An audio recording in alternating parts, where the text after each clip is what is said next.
صاحب ہیں, اگر ابن بطوطہ کے زمانے میں ہوتے تو ابن بطوطہ کا نمبر دوسرا ہوتا, گھومنے پھرنے میں یہ پہلے ہوتے. اتنا گھومتے پھرتے ہیں, مشکل سے اس ملک میں رہتے ہیں. جب معلوم کرو پتہ چلتا ہے کویت میں ہیں, کبھی عرب میں ہیں, کبھی امریکہ گئے ہوئے ہیں, کبھی پیرس میں بیٹھے ہیں. ٹیلی ویژن کی جانی پہچانی شخصیت ہیں, اور یہ ان چند خوش نصیب فنکاروں میں سے ایک ہیں جن کو دیکھ کر ناظرین اچھلتے ہیں خوشی میں. خواتین و حضرات, ہم سب کی پسندیدہ شخصیت تشریف لا رہے ہیں, عزیز میاں.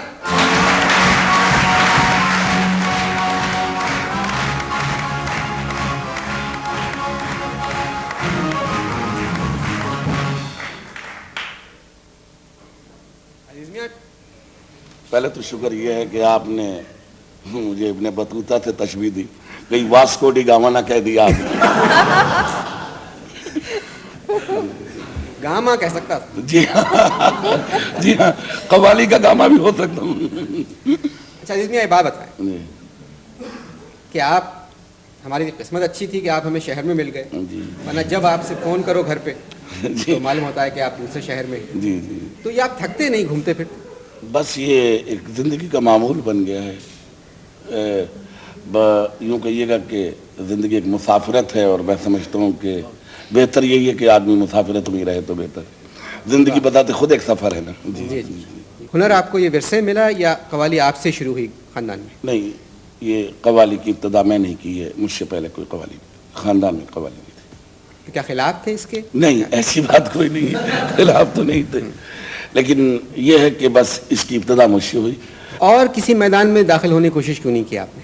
یعنی یہ آپ نے کیسے سمجھا کہ قوالی ہی آپ کے لیے ایک موضوع ذریعہ ہے؟ میں اگر آپ کہیں تو میں انیس کا شعر پڑھ دوں کہ فطرت کیا ہر کام, وہ فطرت کیا ہر شخص کو قسام ازل نے, جو شخص کے جس چیز کے قابل نظر آیا. بات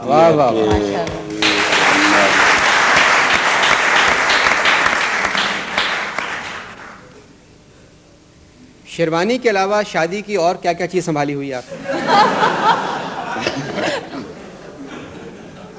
پاندان ساتھ جان ہے تو جہان ہے پیارے, اور زندگی پاندان ہے پیارے. اچھا یہ بتائیں, آپ پچھلے دنوں امریکہ گئے ہوئے, جی, تو قوالی کہاں کہاں آپ نے وہاں؟ ویسے تو میں نے وہاں کے تمام شہروں میں کی قوالی, واشنگٹن میں, نیو یارک میں, اور شکاگو وغیرہ میں, پھر سان فرانسسکو میں. بلکہ سان فرانسسکو میں جب میں قوالی جہاں سال میں نے کی تو اس میں مجھے بڑا تعجب والی بات ہے کہ وہاں کے شو کی جناب والا اس قدر شہرت تھی کہ لوگ فجی سے آئے تھے دیکھنے کے لیے, اندازہ لگائی. اور کیا نام, نیو یارک میں اسی حال میں قوالی ہوئی جہاں پر محمد علی قلعے اپنے یہ ان کا وہ ہوتا ہے نا میچ, لڑائی والا میچ, تو انہیں پتا تھا کہ آپ قوالی کرتے ہیں؟ انہیں پتا تھا کہ شیروں سے لڑتے ہیں. اچھا ایک بات ہم نے پڑھی ہے اخبار میں, جی, اس کی وضاحت ہم چاہیں گے آپ سے, کہ مکہ معظمہ میں آپ نے بھی قوالی. جی ہاں, میں یہ تو بلکہ یہ کہیے کہ اللہ تبارک و تعالیٰ نے جہاں اور اعزازات دیے ان میں یہ میں تو سمجھتا ہوں سب سے بڑا اعزاز ہے کہ 1400 سالہ تاریخ شاہد ہے, آج تک وہاں کوئی ایسی محفل نہ ہوئی.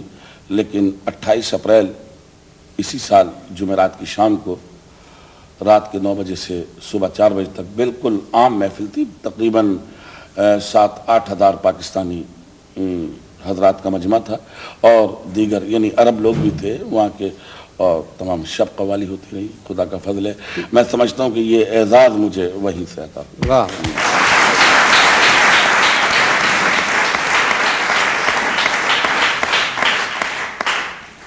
آپ کی قوالی کا جو انداز ہے اس میں ایسا لگتا ہے کہ آپ ساتھ والے کو ڈانٹ رہے ہیں. جی جی جی, مگر اس میں ایک لطف بھی ہے, چاشنی بھی ہے. جی جی جی جی. تو یہ آپ اپنے ساتھ بالکل ساتھی کو نہیں بٹھاتے, آپ ہمیشہ پیچھے رکھتے ہیں جی اور خود سامنے ہوتے ہیں. جی جی.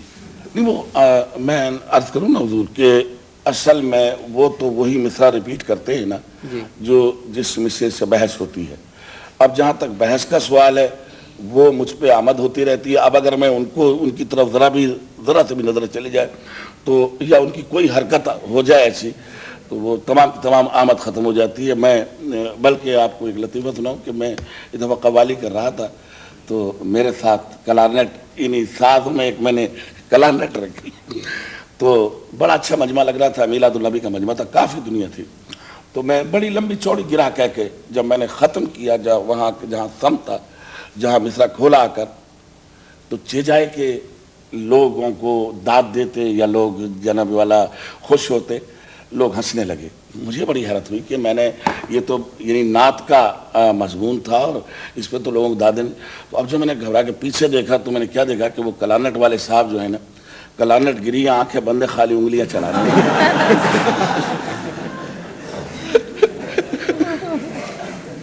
اچھا, جب آپ باہر کے شہروں میں اپنا فن کا مظاہرہ کرتے ہیں جی جی, تو کپڑے آپ یہی پہنتے ہیں یا ان کا لباس پہنتے ہیں؟ نہیں سر, لباس میرا اپنا یہی پاکستان. ان کا آتا نہیں کیا؟ نہیں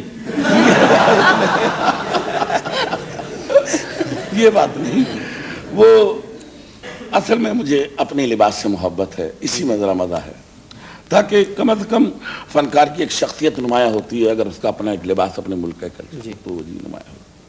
اچھا, اب اگر میں وہاں کا لباس پہن لوں, حالانکہ خدا کا شکر ہے کہ تعلیم بھی اس حد تک مکمل کی ہے کہ اگر میں سوٹ پہنوں تو کوئی ہی. اچھا, آپ نے تو باقاعدہ یونیورسٹی کی تعلیم حاصل جی جی, خدا کا شکر ہے. میں اردو ہوں اور ایم اے کیا؟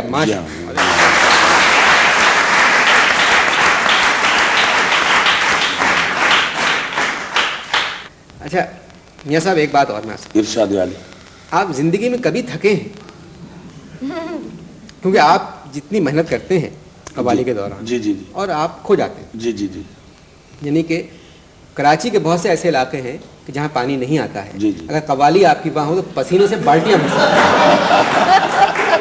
تو اتنا پسینہ آپ کو آتا ہے قوالی کے دوران, تو آپ تھکتے بالکل نہیں. میرے سب تھکنے کا سوال ہے, بلکہ جتنا وقت گزرتا جاتا ہے نا, آواز بھی کھلتی جاتی ہے, آمد بھی تیز ہوتی جاتی ہے, انوالومنٹ. جی ہاں. بلکہ آپ سے میں عرض کروں کہ بعض اوقات لوگوں نے تجربتاً امتحاناً ایسا کیا ہے کہ میں قوالی کرنے گیا ہوں, محفل سجی ہے, اور لیکن میری لگاؤ وہی ہوتا ہے کہ جہاں اہل دل ہوں سامنے, تو اس میں انہوں نے ایک شعر رکھ دیا ہے اور کہا ہے کہ بس صرف اسی کی وضاحت چاہیے, ہمیں آگے نہ جائیے. تو خدا کا شکر ہے کہ میں 6 گھنٹے اس کی وضاحت کرتا رہا ہوں. ماشاء اللہ.